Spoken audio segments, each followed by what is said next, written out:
ઉપર આપણે લીલા ધાણા નાખીશું. હાલો મિત્ર, જય માતાજી. હું દયાબેન પરમાર, અમરેલીથી. મારી ચેનલનું નામ દયાબેન બીનું રસોડું. તો આજે આપણે કાંગની ખીચડી બનાવશું. તો કાંગની ખીચડી બનાવવા માટે આપણે આ કાંગ લીધી છે. એકદમ મસ્ત ચોખ્ખી કાંગ લીધી છે અને આને આપણે આ રીતે ફોતરા આ રીતે આપણે કાઢી નાખવાના અને પછી ઝાટકી નાખવાની કાંગને.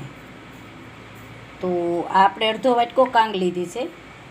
એક નાનો વાટકો આપણે મગની દાળ લીધી છે, જે છડી દાળ આવે એ લીધી છે.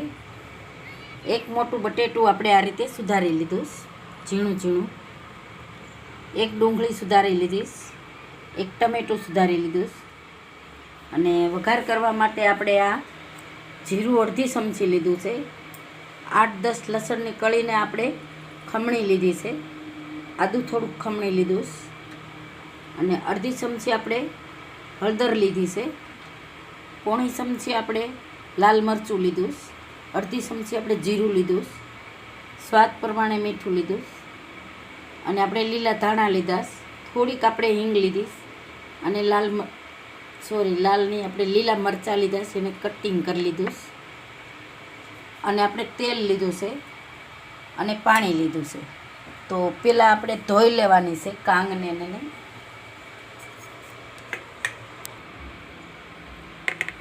તો આપણે આ કાંગ લીધી છે એને આપણે આમાં નાખી દેવું.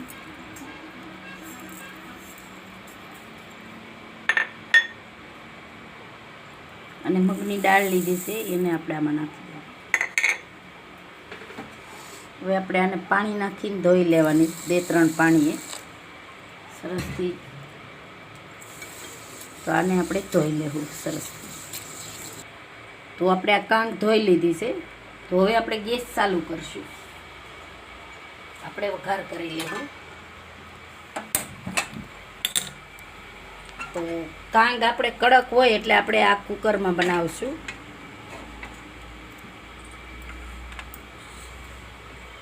આમાં આપણે 1 ચમચા જેટલું તેલ નાખશું. તેલને ગરમ થવા દેવું આપણે. તો આપણું તેલ ગરમ થઈ ગયું છે. તો પહેલાં આપણે એમાં જીરું નાખી દેવું અને લસણ નાખી દેવું.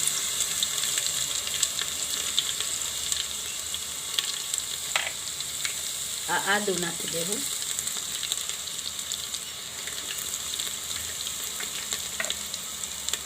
અને મરચાં નાખી દેવું.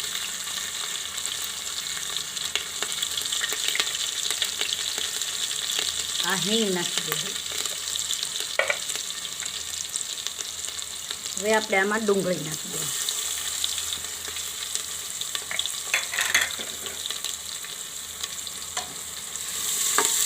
હવે બધું મિક્સ કરી દેવું.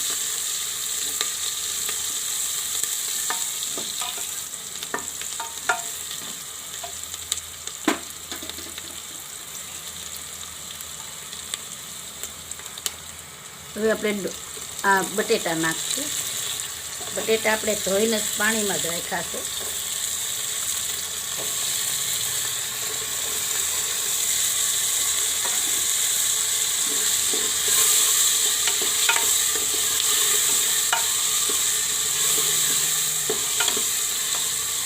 હવે બટેટા અને ડુંગળી ઘડીક વાર આપણે તેલમાં સડવા દઈશું.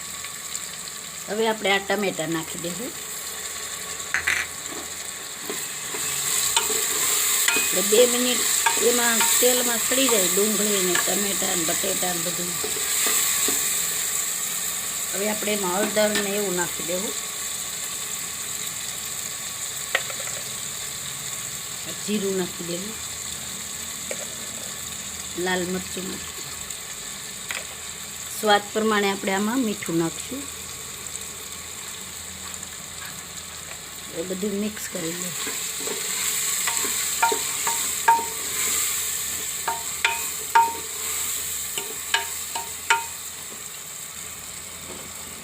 હવે આપણે આ કાંગને એ નાખી દેવું.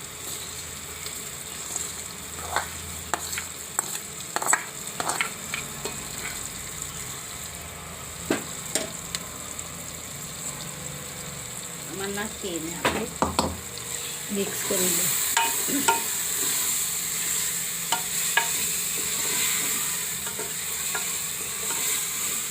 હવે એકાદી મિનિટ આપણે મસાલો અને બધું આ પાકવા દેવું.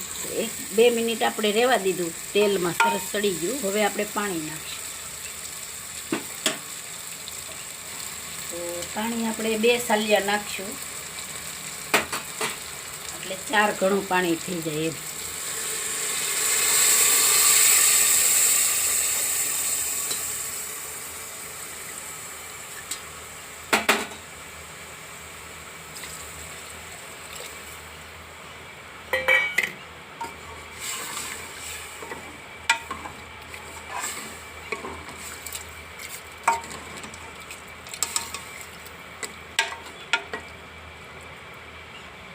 હવે આપણે કુકરનું ઢાંકણું બંધ કરી દઈએ.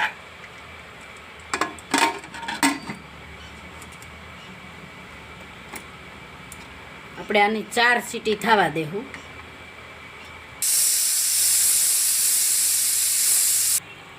તો આપણે 4 સીટી થઈ ગઈ છે. તો હવે આપણે આને ઉતારી લેવું. ગેસ આપણે બંધ કરી દેવું.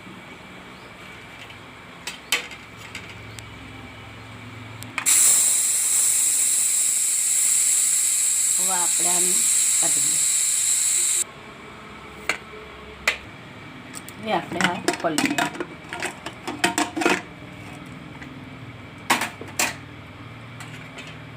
એકદમ સરસ સડી ગઈ છે આપણી ખીચડી, મસ્ત થઈ ગઈ. જો તો હવે આપણે ગરમે ગરમ સર્વ કરી લેવું. આમાં લીલા ધાણા નાખી દેવું પહેલાં, થોડાક આપણે ઉપરથી નાખીશું. હવે આપણે આમાં સર્વ કરી લઈએ.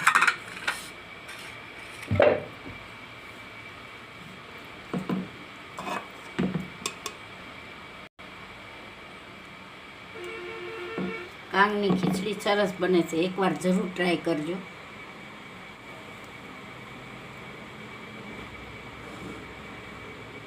ઉપર આપણે લીલા ધાણા નાખીશું. તો તૈયાર છે આપણી કાંગની ખીચડી. જો મારી રેસીપી પસંદ આવે તો લાઈક કરજો, શેર કરજો અને સબસ્ક્રાઈબ કરજો. બેલ આઇકન જરૂર દબાવજો. કોમેન્ટ કરીને કહેજો કે તમને કેવી લાગી કાંગની ખીચડી.